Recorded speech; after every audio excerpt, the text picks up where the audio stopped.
e juntos a gente conseguir, de alguma forma, crescer um pouco mais na graça e no conhecimento do nosso Senhor e Salvador Jesus Cristo.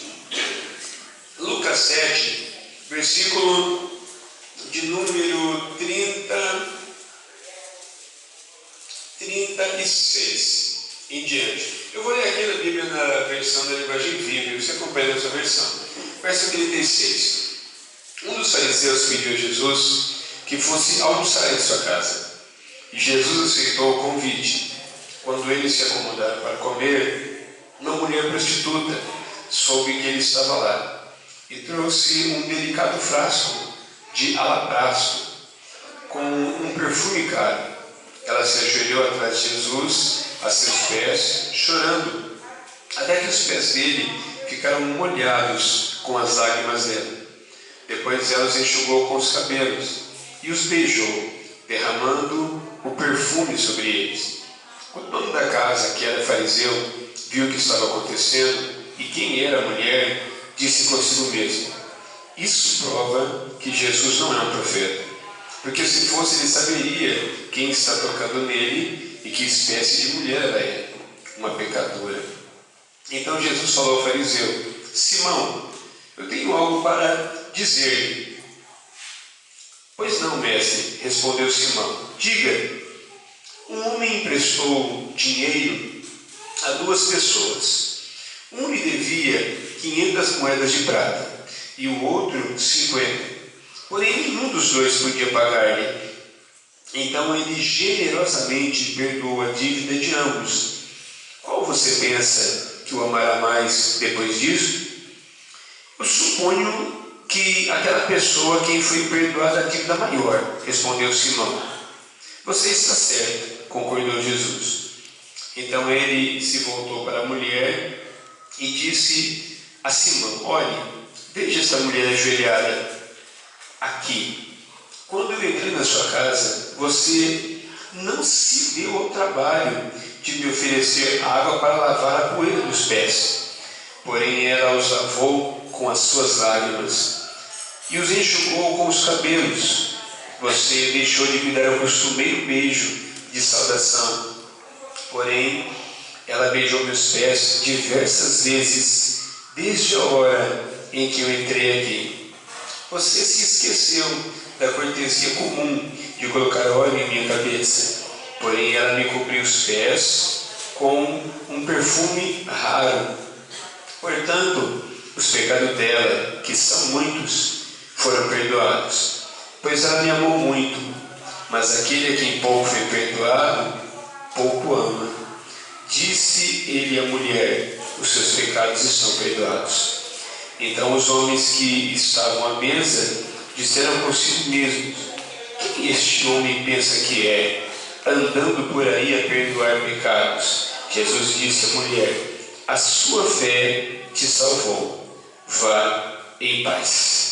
Amém. Vamos orar ao Senhor e pedir que Deus possa nos iluminar. Amém. A fim de que a gente consiga compartilhar essa palavra que com certeza é muito boa e importante para os dias atuais. Feche os olhos e oremos a Deus. Poderoso e amado Pai que está nos céus, muito obrigado, Senhor, por cada um dos visitantes que estão conosco, por cada irmão, por cada irmã. Muito obrigado, meu Deus e meu Pai, por cada pessoa que vem para participar conosco deste encontro de casais. Nós acreditamos, meu Deus e meu Pai, que cada um que aqui está não veio apenas por um momento de diversão, mas para ter também, meu Deus e meu Senhor, um momento de encontro com o Senhor, de encontro com a Tua Palavra, com a Tua vontade, com o Teu querer, ó Deus querido e poderoso.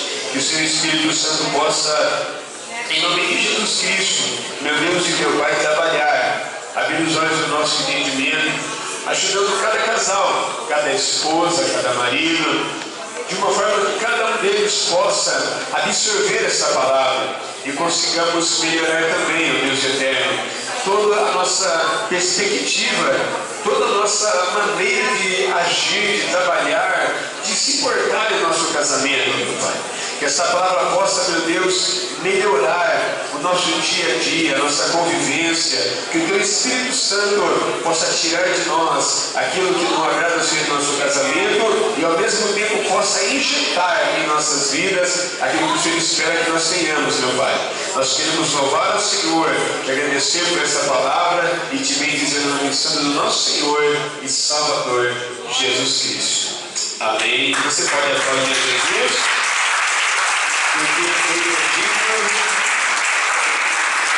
Aleluia. Meus queridos, a gente gostaria de falar hoje sobre uma palavra de 6 letras. Ela é pequena, né? Paralelepípedo, pindamonhangaba são palavras muito maiores. É uma palavra pequena, mas às vezes essas palavrinhas pequenas fazem uma diferença muito grande. O nosso Deus já é um Deus de fazer isso, de usar coisas pequenas para confundir as grandes, né? A palavra que salva, a palavra que ajuda aqueles que estão caídos, ela tem 2 letrinhas, né? É fé. E também o perdão é isso também, é uma palavrinha de apenas 6 letras. É uma palavrinha de apenas 6 letras, mas que ajudem muito as pessoas conseguirem conviver e ter um relacionamento muito melhor quando se tem a prática do perdão. De início eu gostaria de dizer algo, irmãos. Tem muitos casais que são casados há 5, 10, 15. Mês que vem agora, daqui a menos que um mês, eu vou estar fazendo no dia 2 de setembro, de outubro, eu vou estar fazendo 25 anos de casado. O que eu tenho de idade de casado dá mais do que a idade da Raíssa. 25 anos de casado. Só que eu sei que tem casais aqui que são mais velhos do que eu. Eu sei que a experiência, nunca você vai conter tudo, sempre tem alguém que tem mais do que você. Mas tem casais que convivem há 5 anos, 10 anos, 15, 20 ou 25, como é o meu caso e minha esposa, mas às vezes a pessoa convive com pequenas mágoas e o casamento não consegue ser mais aquele que era. Às vezes as pessoas trazem coisas, aprendem desde pequeno a trazer mágoas. Às vezes a moça foi abusada sexualmente quando tinha 5 anos. E até hoje, quando ela ouve falar o nome da pessoa, se foi o tio dela, se foi o padrasto dela, se foi o cunhado dela, né? Quando ela ouve, só de ouvir falar o nome da pessoa, já dá um choque. Tem pessoas que chegam assim a ter desinteria de tão mal que passa, de ouvir falar o nome de uma pessoa que o feriu, que o magoou. As pessoas trazem vários tipos de traumas desde a sua infância. Alguns porque o pai bateu tanto que deixou algum machucado, né? Teve pessoas que trouxeram traumas de pancadas feias que levaram do pai e da mãe. Pessoas que o pai abandonou e deixou com alguém para cuidar, ou a mãe abandonou, ou a mãe deu para alguém porque não queria, né? Ou o pai deu para alguém que não queria. Quando eu nasci, né, a minha mãe não me quis durante toda a gravidez dela. A minha mãe passou a me querer na maternidade, quando eu nasci. Quando eu nasci, ela não imaginou que ia ser tão linda assim, ela mudou de ideia na maternidade. Mas a minha mãe, ela não me queria. Ela não queria. Eu sou o 3º filho da minha mãe. Do meu pai, eu sou o 5º filho, que ele teve 2 filhos antes da esposa do meu pai falecer de câncer e depois de casar com a minha mãe. Então, do meu pai, eu sou o 5º filho, da minha mãe, eu sou o 3º filho. Minha mãe não queria esse 3º filho. O casamento dela com meu pai não estava a 1000 flores e ela não me queria, né? E eu sei disso. E para mim é super normal, né? Porque eu não consigo ver, guardar aquilo que a minha mãe pensava, entendeu? Anteriormente. Eu consigo ver aquilo que a minha mãe pensou desde quando eu nasci, como que ela me tratou. Ou seja, nós temos que aprender a não se prender no que foi de ruim e se prender naquilo que foi de bom, né? Então, eu não posso guardar na mente, poxa, mas minha mãe não me queria, né? E agora vem com essa cara de pau dizer que me ama. Eu não posso pensar dessa forma, né? Eu tenho que pensar que a minha mãe, ela teve um pensamento errado e substituiu o pensamento errado por um pensamento louvável e me tratou da melhor maneira como ela pode, como até hoje, mesmo casado, minha mãe ainda me trata eu super bem como se fosse um filho. Mas tem pessoas que foram rejeitadas, né, na sua gravidez, descobriram isso e guardam isso no seu coração. Pessoas que de alguma forma trazem traumas desde pequeno, não conseguem perdoar o pai, não conseguem perdoar a mãe, e entrou numa outra família, que é o seu casamento, sem ter conseguido solucionar problemas da outra família em que estava. Mudou de família e levou junto aquela mágoa.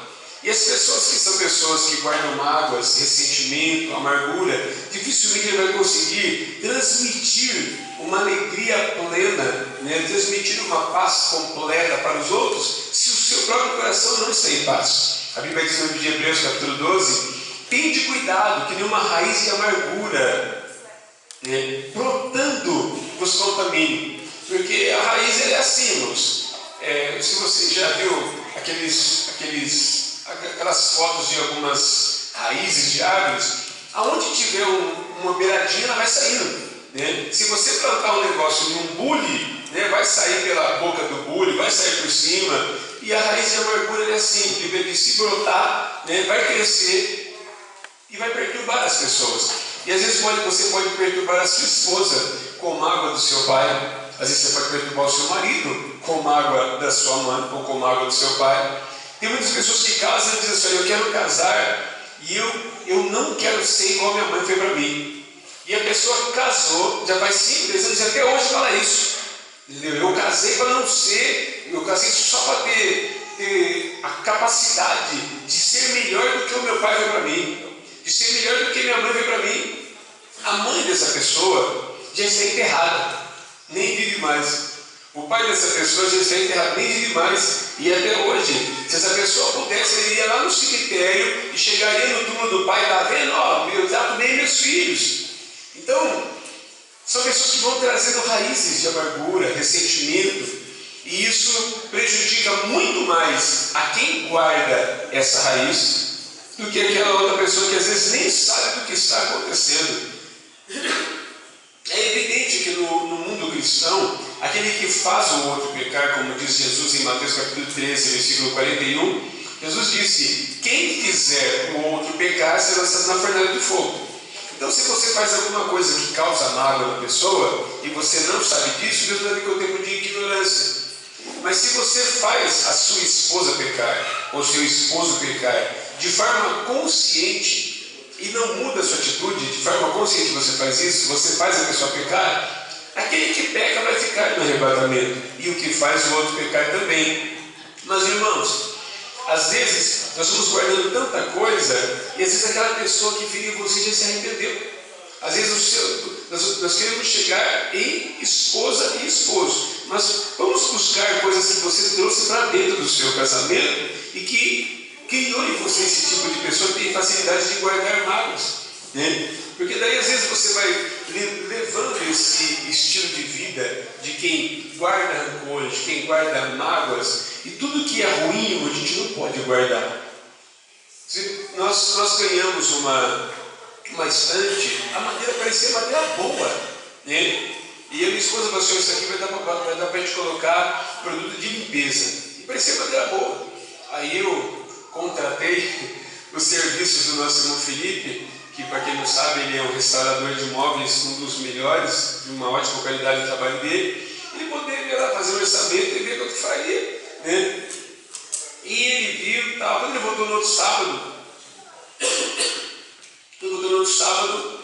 o fundo, nós não tínhamos ido embaixo, estava louco, mas estava cheio de cupim. E mexemos aqui, cupim, mexemos ali, cupim, não pensando 2 vezes. Para aproveitar que você está aqui, Felipe, assim, sem fazer rodeio, já pegamos na igreja, vamos para a calçada, vamos na rua, né? Entramos para dentro, eu e minha esposa, quando passamos 2 horas, voltamos lá, já tinham levado embora. E eu falei: Felipe, vamos arrancar esse fundo para que ninguém queira levar esse fundo, tem que deixar de cupim fora das partes.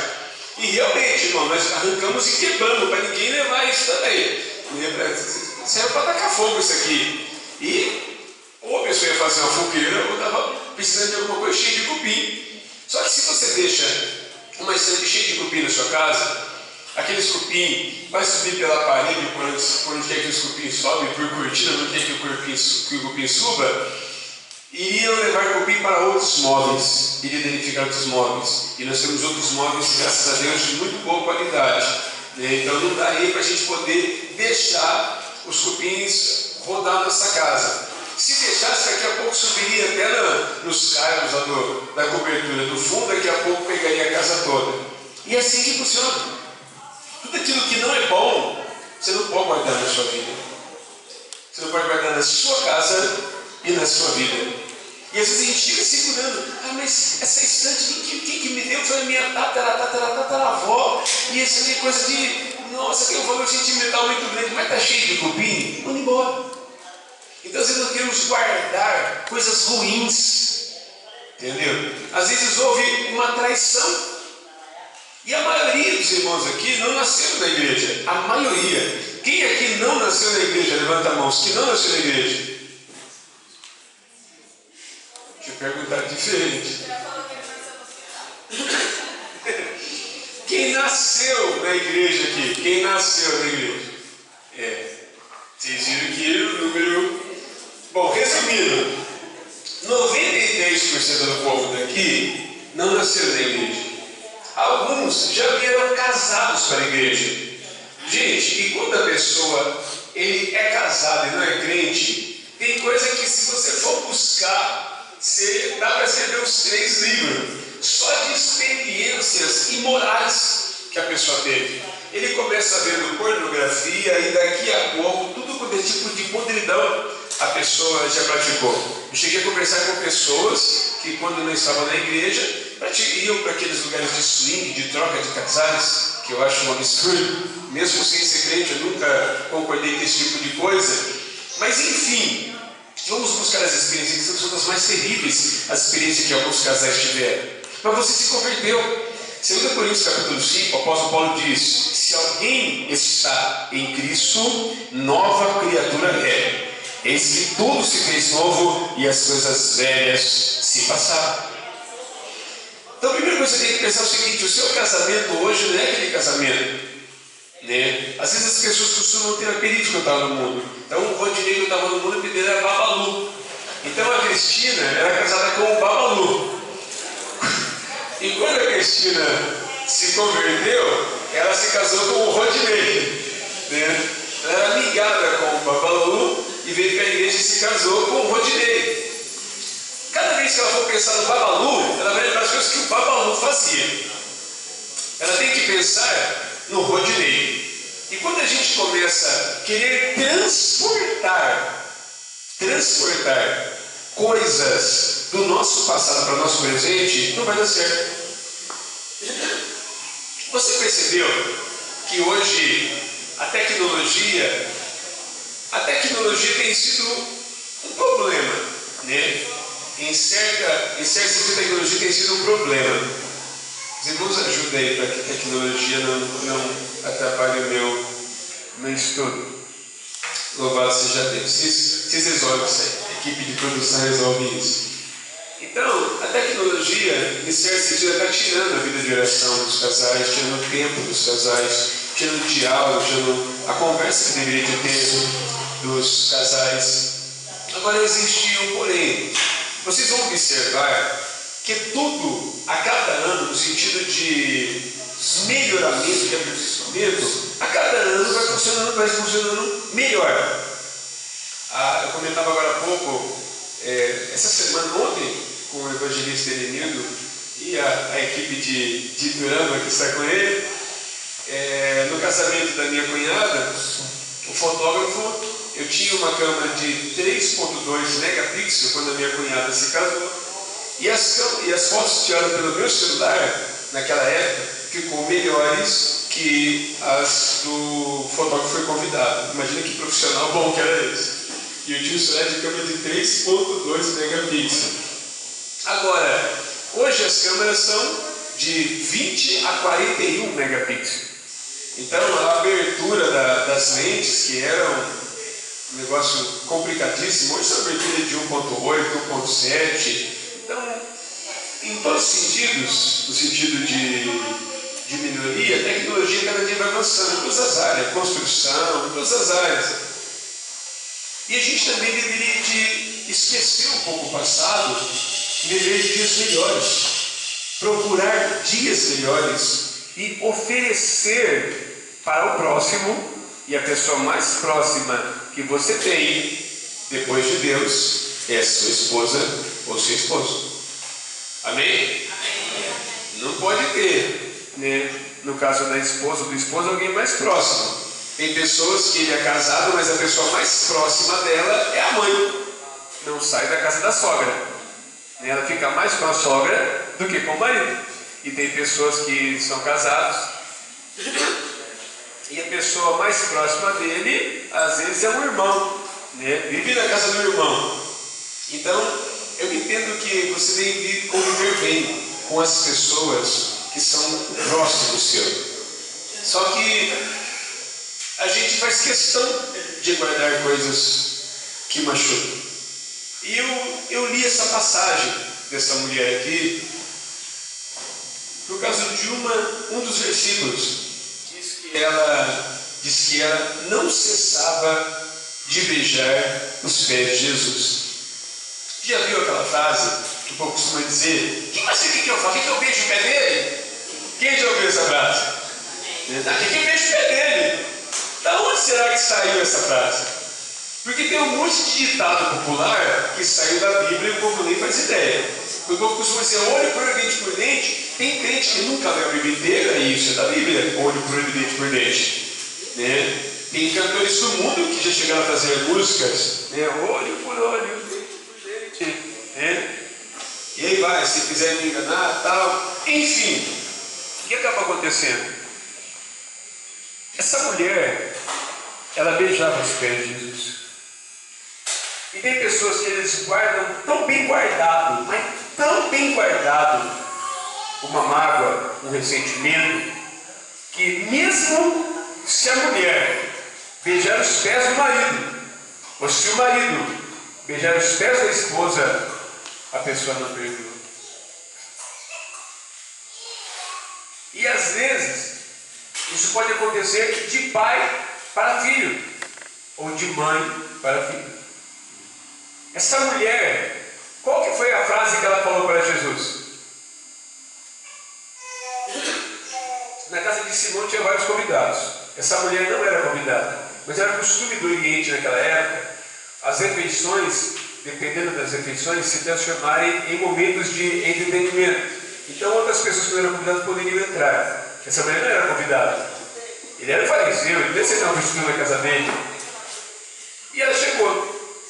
Então tinha alguns convidados, a mulher de Simão preparando o almoço, talvez com a filha, talvez com as empregadas e assim por diante.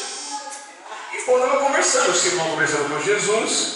Só que essa mulher, o que foi que ela falou para Jesus perdoar ela? O que foi que ela falou? Ela falou alguma coisa? Em momento algum ela falou alguma coisa. Ela demonstrou. E às vezes a gente consegue falar bastante e demonstrar pouco. Essa mulher não pediu para Jesus perdoar ela. A Bíblia diz em Lucas 23, versículo 41 a 43, a Bíblia diz que o ladrão na cruz repreendeu o outro e disse: ele está aqui sem merecer, mas nós, para nossos atos, merecemos isso aqui. Mestre, lembra-te de mim quando entras no teu reino? Ele fez um pedido a Jesus. Ele lançou uma frase, um pedido. Jesus disse: hoje não estarás comigo no paraíso. E cada um vinha com algum tipo de frase. Essa mulher não falou nada. Ela demonstrou que ela estava feliz de poder estar perto de Jesus e começou a chorar. Só chora quem está angustiado ou arrependido, ou algum tipo de sentimento que lhe cause aflição ou uma tristeza profunda na sua alma.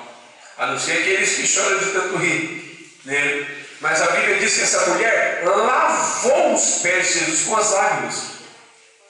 Era um choro, era correntes de água. como diz o profeta Jeremias, correntes de água caía dos olhos dela. Essa mulher era prostituta. A mulher de cabelo comprido é uma coisa muito linda. Por isso que as pessoas, quando querem se transformar em travesti, a primeira coisa que vocês querem fazer, quantos travestis que você já viu de cabelo curto? Coisa mais rara. O travesti sabe disso. A primeira coisa que o travesti faz, ou pôr um aplique, né, ou deixar o cabelo crescer. E essa mulher tinha um cabelo lindo, né, que era cabelo comprido, e ela soltou o cabelo dela e começou a enxugar os pés de Jesus com o cabelo dela. Irmãos, Jesus ficou olhando a situação dela e vendo a angústia daquela mulher. E ele conseguiu entender que ela precisava de perdão. Ela era uma pecadora, precisava de perdão.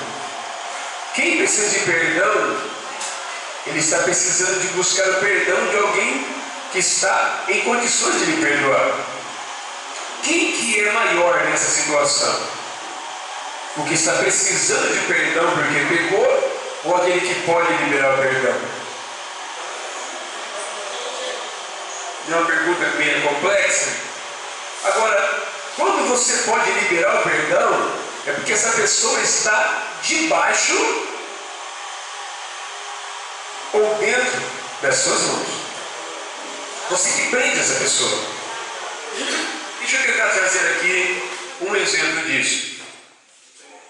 O Hélio está devendo para o irmão Luiz R$450 e já fazem aí seus 1 ano e meio. Toda vez que o Hélio encontra o irmão Luiz, o irmão, pelo amor de Deus, irmão, olha, eu não sei o que eu faço, estou tentando, estou fazendo alguns bicos aí, minha esposa trabalha desempregada, e na época eu não pagava aluguel para minha sogra vendeu a casa, eu não pago aluguel, irmão. Todo mês ele encontra o Luiz. Chegou uma hora que o Luiz fala o seguinte: ó, irmão, você se vira para poder pagar. E o Hélio não consegue nem mais olhar para a cara do Luiz. Aí o Espírito Santo fala para ele assim: perdoa essa dívida. Ele está cativo de uma situação que você tem o controle. Está nas tuas mãos. E o Espírito Santo fala assim: ó, perdoa a dívida. Se você perdoar a dívida, ele vai ter paz. Daqui a pouco ele não consegue nem vir para a igreja mais, porque ele não consegue mais entrar na igreja e olhar o seu rosto. O Espírito Santo falou: perdoa. Não perdoo. Eu não perdoo porque ele é forgado. Se ele ia poder pagar, porque ele pediu emprestado. Não, e se eu perdoar, ele vai vir com safadeza de novo. Peraí. Eu não estou dizendo que você deve emprestar de novo, eu estou dizendo que você deve perdoar a dívida. Não vou perdoar. Ele vai ter que pagar centavo por centavo. Quantas pessoas você conhece dessa maneira? Não, vai ter que pagar centavo por centavo. Com o coração dessa forma, quem que está ganhando? O marido? Não, ela vai ter que pagar. Ele vai ter que pagar. O clima fica insustentável dentro do lar. Não é só dentro do lar, no seu serviço. Tenta imaginar, você trabalha numa empresa há 15 anos e aconteceu um negócio desse, ou um problema com algum amigo de serviço, e vocês não conseguem mais conversar como os irmãos de José, não conseguem mais conversar pacificamente. Não tem para a gente se conversar pacificamente por causa de um problema que teve. Isso no seu trabalho. Na sua família, com o seu irmão de sangue, como os irmãos de José, não tem mais acordo, não tem paz. A família não consegue se reunir mais. Antigamente se reunia para churrasco, para festa, hoje a família não se reúne mais, porque tem alguém que não quer liberar o perdão, que não quer perdoar aquela dívida. Isso na família. Na igreja, gente, se tem um lugar que o diabo gosta de causar contenda, é na igreja. Paulo fala em 1 Coríntios capítulo 6. Eu gostaria de ler esse texto com vocês. 1 Coríntios capítulo 6, o apóstolo Paulo, ele fala sobre a atitude que a gente tem que ter quando acontecem problemas entre irmãos. Coríntios capítulo 6, versículo de número 3 em diante. Não sabeis vós que havemos de julgar os anjos? Quanto mais as coisas pertenceis a esta vida.